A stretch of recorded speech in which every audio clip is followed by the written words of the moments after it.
8 de la mañana con 9 minutos. Bien, y como lo hemos anunciado, estamos ya en comunicación con la doctora Liliana Rosa Huertas. Ella es decana del Colegio de Enfermeros del Perú, ex ministra de Desarrollo e Inclusión Social, para conversar varios temas importantes. Doctora, muy buenos días, bienvenida al programa.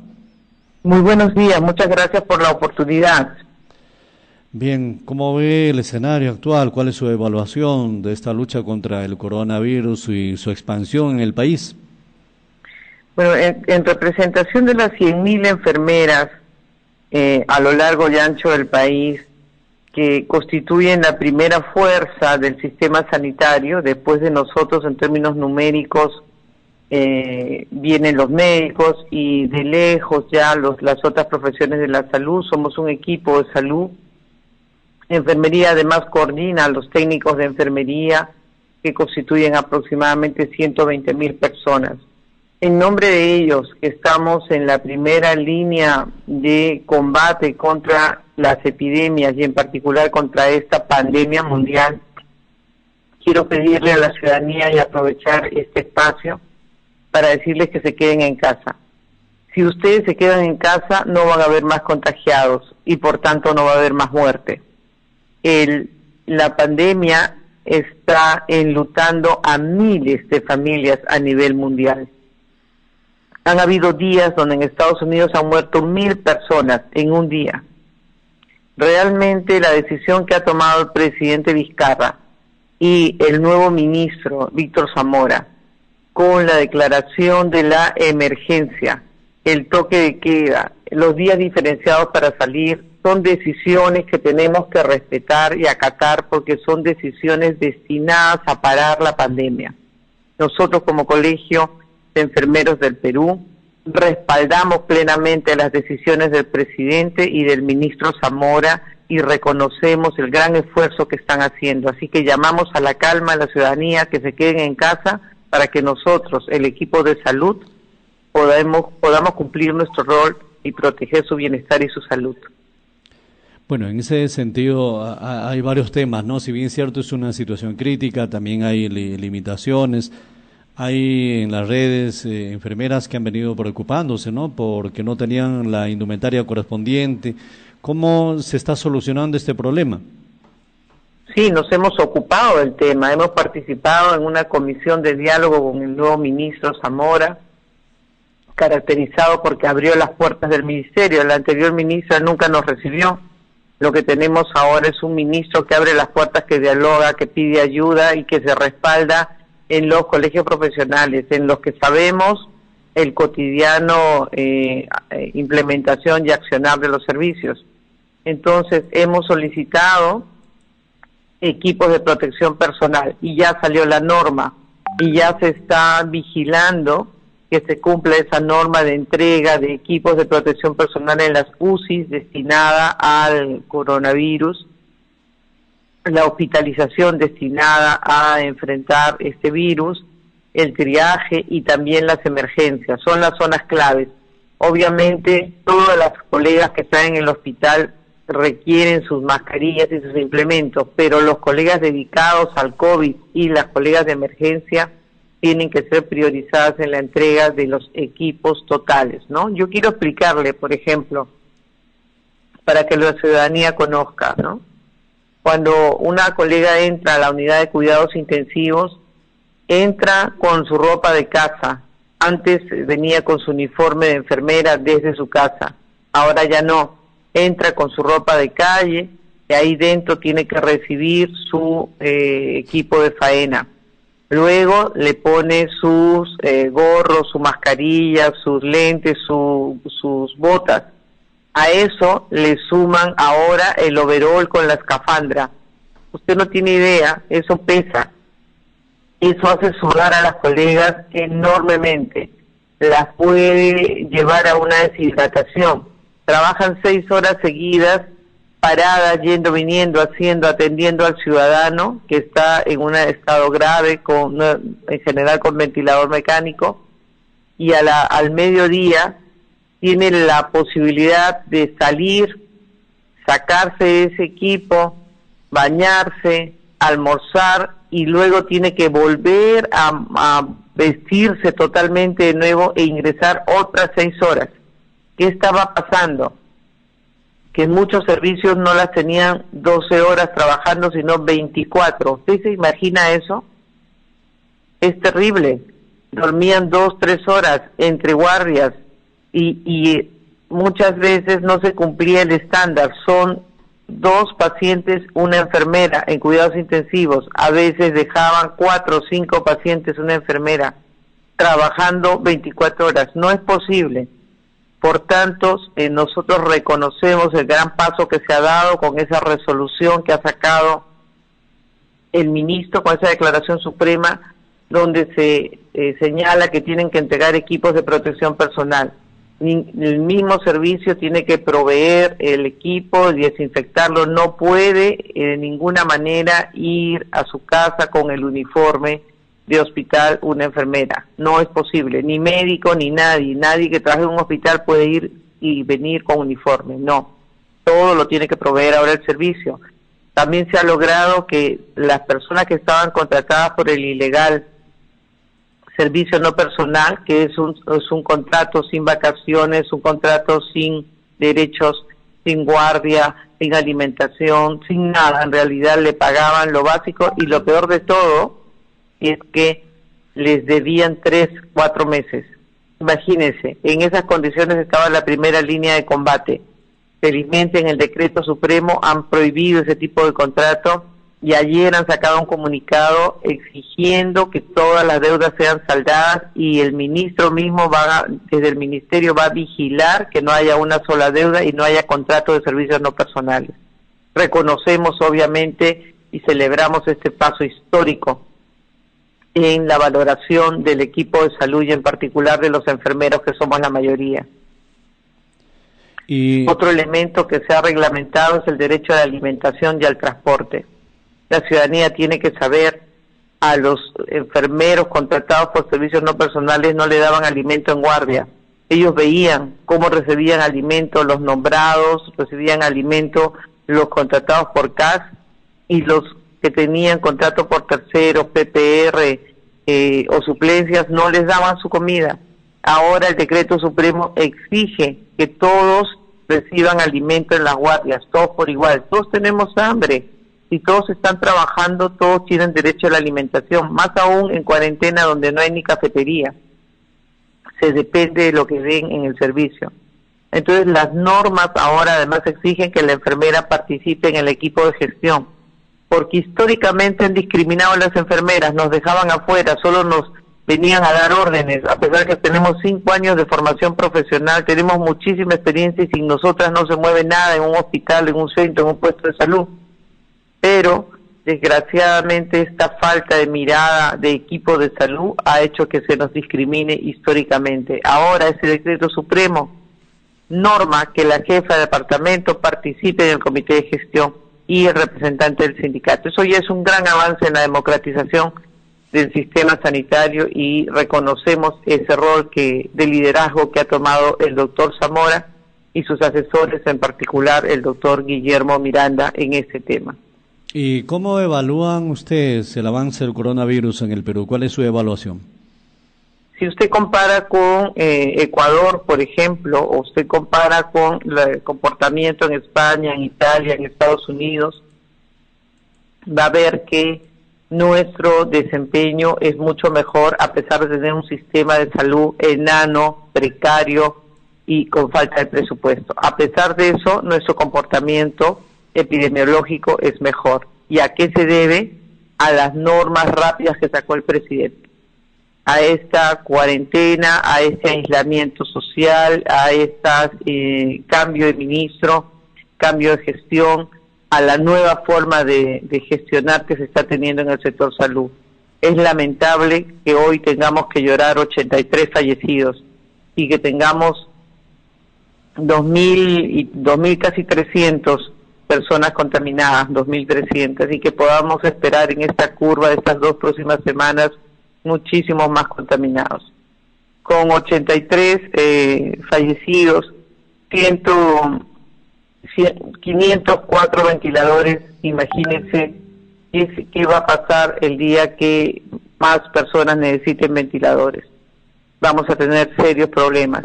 En España, por ejemplo, han llegado al nivel de no admitir al uso de cuidados intensivos a personas mayores de 80 y después no admitieron a personas mayores de 70 y después a personas mayores de 60. ¿Por qué? Porque tuvieron que decidir, imagínese usted, porque no tenían los ventiladores necesarios, no tenían las condiciones necesarias. Allá, que es un sistema súper avanzado, porque el sistema sanitario español es muy bueno, han tenido que llegar a eso. ¿Y por qué llegaron a eso? Porque la gente paraba en la calle, porque la gente no obedecía la norma, porque no sacaron al ejército a la calle. Acá han sacado al ejército, a la FAB, a la Marina, se han tomado buenas decisiones. Lo que necesitamos es la colaboración de la ciudadanía, para que no tengamos, ojalá, que elegir quién usa y quién no usa el ventilador mecánico. Urgente es que la gente se quede en su casa y obedezca, entienda. Ya es hora de tener conciencia ciudadana y respetar las normas y la autoridad. Estamos llegando, digamos, al pico más alto de la expansión de la pandemia en el Perú. ¿Cuál es la fase? Así es, estamos en esa etapa porque usted tiene el conocimiento del virus, son 14 días de incubación. Tú puedes hacer la sintomatología, casi el 85% hace la sintomatología general, que es dolor de cabeza, un poquito de fiebre, malestar y punto, ¿no? Y algunos incluso no les pasa nada más que un pequeño malestar. Es desde el 80, de 100, 85 le pasa eso. A más o menos a 10, 12 lo que sienten sí es fiebre, malestar general y que se les pasa en 3 o 4 días. Bueno, pero hay un 5% que hace la enfermedad, que hace neumonía y que hace diarrea y que hace malestar general y necesita hospitalización, y si es que tiene problemas para respirar, inmediatamente pasa a cuidados intensivos, ventilador mecánico. Pocos se salvan, pero necesitamos que nadie llegue a ese nivel. Ya estamos en la etapa donde los que han ido incubando el virus, que han ido saliendo a la calle, que han ido exponiéndose a contagio, van a debutar con la fiebre, van a debutar con la sintomatología. Entonces sí esperamos que estas 2 semanas próximas, esta y la siguiente, sean semanas donde el virus muestre su potencia en el Perú. ¿De quién depende que esa potencia sea menor? De la gente. Depende de que la gente se quede en casa. Depende de que las autoridades alberguen a los que viven en la calle. Eso también es bien importante. Lo que ha hecho el alcalde Muñoz es apenas la atención de 150 limeños de los miles que viven en la calle. Necesitamos que lo que él ha hecho sea un ejemplo para que todos los demás alcaldes pongan albergues, para que los gobiernos regionales comiencen a invertir en albergues. Todos los distritos deberían tener albergues y nadie debería quedarse a dormir en un parque o en la calle. Tenemos que viralizar, le pido por favor, ayúdenos a viralizar frente al virus del coronavirus, viralicemos la solidaridad. Estemos atentos a nuestros vecinos ancianos, a nuestros vecinos que tienen tuberculosis, que tienen cáncer. Hay que ayudarlos, hay que garantizar que le llegue el alimento, que le llegue el agua, hay que garantizar, conocer si tienen alguna sintomatología para que rápidamente avisemos al servicio de salud y sean atendidos. Miren, en España muchos se han muerto en su casa, no han tenido una red de solidaridad. Es momento que los peruanos saquemos lo mejor de nosotros. Efectivamente, ¿y ahora qué va a pasar cuando se levanta la cuarentena? Por ejemplo, ¿cuál es la propuesta de ustedes? Bueno, nosotros creemos que la cuarentena tiene que mantenerse un poco más. En España ya han ampliado la cuarentena hasta, si no me equivoco, el 23 de abril. Y eso que ellos empezaron mucho antes que nosotros. Han tenido serios problemas, pero empezaron antes que nosotros con su pandemia y tenían un sistema de salud más grande. Yo le quiero decir, en España tienen 55 enfermeros por cada 10.000 habitantes. Miren la cantidad de muertos que tienen. En Estados Unidos tienen 88 enfermeros por cada 10.000 habitantes. ¿Usted sabe cuántos enfermeros por cada 10.000 habitantes tiene el Perú? No tiene sabemos. 14 enfermeros por cada 10.000 habitantes. Imagínense, en Loreto, si no me equivoco, hay 10 por cada 10.000 habitantes y ahorita Loreto está estallando. La Libertad tiene problemas.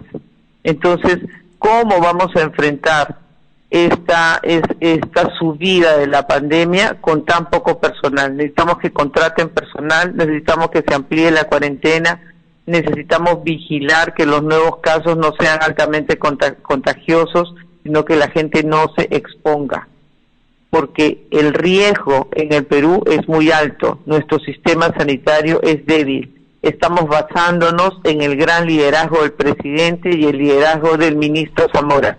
Necesitamos hoy que los gobernadores, que los alcaldes rápidamente ajusten su accionar. No solo limpien calles, abran albergues, saquen a la gente que vive en la calle, necesita protección, alimentación, techo seguro. Eso es tarea de todos. Y los vecinos, agarrar lo que tenemos allí extra, que no usamos, y poder compartirlo, por favor, con la ciudadanía que vive en la calle, que vive en condiciones de pobreza. Allí en los cerros no está llegando a todos el bono ni a todos el agua. Bueno, ocupémonos, preocupémonos, dejemos de estar quejándonos y hagamos de nuestra vida algo útil para la ciudadanía, para el país. ¿Y por cuánto tiempo más debe continuar o debería continuar este aislamiento social con el toque de queda y todas las medidas restrictivas? Yo creo que las medidas restrictivas, si usted mira en las noticias, la gente sigue saliendo a la calle. Es indignante. Se asume la restricción en las zonas donde la ciudadanía tiene, digamos, más seguridades económicas. Y puede comprar para una semana. La gente que vive al día y que pasa hambre y que está en situación de riesgo está saliendo buscando el pan de cada día. Ahí necesitamos ajustar los bonos, necesitamos ajustar la entrega de alimentos de parte de las municipalidades con carácter de muy urgente. Necesitamos atender a los vulnerables, a la gente con tuberculosis. Ya la tenemos registrada en los centros de salud. Basta, por favor, con coordinar rápidamente y comenzar a buscar a todos los pacientes con TB, con cáncer, a todos los que tienen diagnóstico de vulnerabilidad, los discapacitados. Ahí está el programa Contigo. El programa Contigo atiende, el programa del MIS, atiende solamente el 20% de todos los discapacitados en pobreza del país. Tienen un padrón, usen el padrón y comiencen a repartir alimentos, a buscar a la gente. Creo yo que si nosotros en este momento no actuamos de forma solidaria, vamos a tener cuarentena no hasta el 12, sino que por lo menos 3 semanas más. Bueno, veamos cuál es el comportamiento ahora de la ciudadanía y de la pandemia, y en función de eso yo creo que se puede proyectar, pero me parece que el 12 va a ser bien difícil que levantemos la cuarentena, especialmente en las regiones donde la gente no obedece y se expone. Claro, sin embargo, habría que también pensar en el desarrollo económico, ¿no? Porque este es el otro tema. El gobierno tendría que fijar medidas, por ejemplo, con ciertos protocolos para que el delivery funcione, ¿no? Porque la economía tampoco no se puede paralizar. Totalmente de acuerdo, pero la economía se recupera. Lo que no se recupera son las vidas. Y estamos hablando de miles de vidas que se van a perder si no tenemos cuarentena, si no nos quedamos en casa. Miles. Está hablando usted de 504 ventiladores que tiene el Perú. Somos 32 millones de habitantes. Imagínese si solamente el 1% requiriese UCI. Usted tendría que elegir casi 2.500 personas que no podrían ser atendidos. Esos son los números. No estamos hablando de una epidemia que transita solo por enfermedad y malestar. Estamos hablando de una epidemia que mata. Entonces la economía se puede recuperar, la podemos luchar juntos, pero la vida no se recupera. Yo creo que hay que establecer, sí, mecanismos de funcionamiento en los deliveries, en algunas áreas. Tenemos que garantizar los bonos, tenemos que garantizar que el agro no se paralice. La gente vive de eso, del pan de cada día en el agro, que además alimenta nuestras ciudades. Hay que trabajar con agricultura. Yo creo que el ministro de Agricultura tiene que rendirnos cuentas sobre lo que está haciendo en este momento. por el campesinado. Creo que es necesario además pensar en el tema de las casas urbanas. Concoles construye para las zonas rurales y el Ministerio de Vivienda recién estaba empezando el año pasado a construir para las zonas rurales. Necesitamos garantizar la zona urbana. Mire usted, la gente aquí no tiene casa, vive en casas de 4x2, con cañita, con calamina, y somos un país de renta media alta. El Ministerio de Vivienda retorna de su presupuesto un porcentaje altísimo cada año. Es necesario de verdad invertir en agua, desagüe y vivienda urbana sobre todo. Y esas cosas reactivan la economía. Lo que necesitamos es tomar ese tipo de decisiones, mientras la gente se queda en casa. Claro, pero para algunas actividades económicas, como le señalaba, creo que el gobierno tendría que dictar algunas medidas complementarias, ¿no? Ciertos protocolos, como le decía, por ejemplo, el tema del delivery, uno. Segundo, para las personas, los agricultores, los pequeños productores agrarios, ¿no? Así es. Y se está tomando medidas, ¿no? Yo realmente creo que se está haciendo un debate de políticas públicas bastante amplio en términos económicos, en términos de producción. Se está trabajando con el Consejo Nacional del Trabajo, con la CONFIEP, con la SNI. Por fin están atendiendo, digamos, un diálogo sobre la economía mucho más democrático, ¿no? Yo creo que ahí hay un ámbito de debate que hay que establecer, pero nosotros como Colegio de Enfermeros lo que tenemos que poner el acento es en que la gente sea nuestro primer aliado para parar esta pandemia. Las medidas económicas no van a ser efectivas si la gente no nos ayuda a parar la pandemia. Sí, es fundamental el comportamiento social. Doctora, le agradecemos por esta comunicación, la dejamos en libertad para que pueda dirigirse a la población. Adelante. Muchísimas gracias. A toda la población, por favor, como enfermera, les pido, quédense en su casa. Hagan que este virus no pueda trasladarse de persona a persona. Ayúdennos a parar esta pandemia. Aprecien el trabajo que hace la enfermera poniendo en riesgo su vida y la vida de su familia. Esto no lo hacemos por dinero, lo hacemos por vocación.